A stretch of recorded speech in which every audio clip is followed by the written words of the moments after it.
Well, as the investigation into this attempted assassination of former President Trump intensifies, here to speak with us about the incident and its ramifications is former MK and former Israeli ambassador to the U.S., Michael Oren.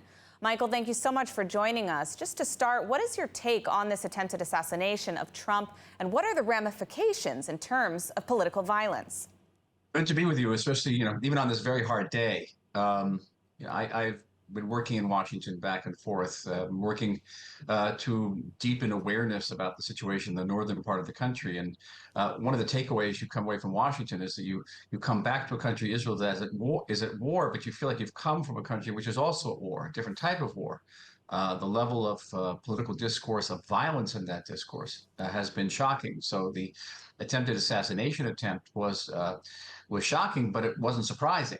And one cannot spend some time in the United States without feeling the deep and bitter polarization between the right and the left, Democrats and Republicans, and the fact that this election, probably more than any other election in American history, certainly with modern memory, is perceived by both sides as an existential election. That if the people voting for Trump feel that he doesn't win, then that's the end of America, and the people will be voting for President Biden or any other Democrat candidate feels that if the Democrats don't win, it's the end of America, certainly the end of American democracy. So the stakes are just super high here.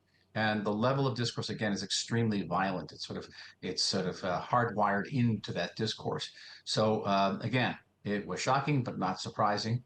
And I feel that we're just at the beginning of this episode, not even the middle, certainly not the end, and that already there are conspiracy theories flying around about how was it that a shooter was able to position himself on a building with a clear line of sight to the former president. How is it that people noticed the shooter, were trying to warn about this shooter, but the Secret Service didn't respond?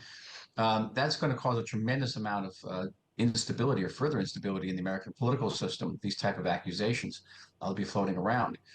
I think the immediate takeaway would be, I think that President Trump having that presence of mind to give that sort of fist up salute and showing that he was still able to rally his crowd is going to redound to his benefit in the polls. He's already ahead in the polls. And I think that this, in terms, unless the Democrats can turn this around in a very radical way, President Trump will continue to expand his lead over the Democratic candidates. This, by the way, is not good for the state of Israel in any way.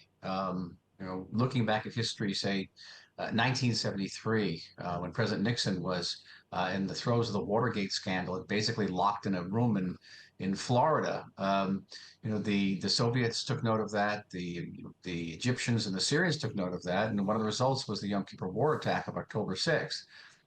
The world is watching to see whether there's strength in Washington, whether there's clear leadership in Washington, whether there's deep-seated political instability in the United States, and none of that would redound to Israel's benefit. Israel has a paramount strategic interest in having a strong and united America, and certainly a safe American president. Absolutely. Can you speak just a little bit about the impact of political assassinations, particularly with Israel? How do such historical events impact the policymaking? Well, many years ago, I was an advisor to Prime Minister Yitzhak Rabin and his government when he was assassinated. And I know the long-term, profound ramifications that assassination had for this country. We were unaccustomed to political assassinations. Unfortunately, they are more common in the United States. We all remember, I'm old enough to remember President Kennedy's assassination, and people of my generation know exactly where they were when they heard about that. Indelibly marked in our memory. But then the assassination of his brother, Bobby Kennedy, in 1968, who was a leading candidate for the Democratic Party, assassinated by a Palestinian, Sirhan Sirhan, who is still alive today and still in prison. And his son, Robert Kennedy, is now a candidate for the presidency. He's the independent candidate. And by the way, I know him fairly well, and I know him to be a very pro-Israel figure. I don't know if it's because of Sirhan Sirhan, but he is very pro-Israel. So these are all connections that we have to this incident. And all we can say right now, as Israelis, first of all, to wish a rapid and complete recovery to former President Trump. We also wish a rapid and complete recovery to the people of the United States and to the American government generally, because that is not just a moral interest for the state of Israel, it's a strategic security interest for the state of Israel.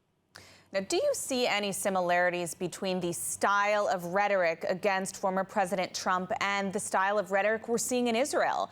How does a society truly prevent such heinous acts of political violence? I think that's a very good point, because I remember the period before the assassination of Prime Minister Yitzhak Rabin, and there too, I would come out of the Prime Minister's office, and my car would be pelted with eggs and rotten vegetables, and I come home and I say, "Listen, someone's going to get assassinated here." I never thought it was going to be Yitzhak Rabin. I thought he was above the fray, but it wasn't true. So you can actually that atmosphere is almost palatable. It really is, and that was the feeling I had in Washington this time too. It was very familiar to me, and frightening, frankly. And I think this is a time when society should take advantage of the fact that the president was not seriously hurt, certainly not killed, to take a deep breath and say, let's pull back from the abyss. We can have a substantive political debate. We can even sometimes have a bitter political debate, but a bit of a debate where the other side is vilified and demonized and perceived as an existential threat. That is where violence occurs, and we have to take a step back from that precipice.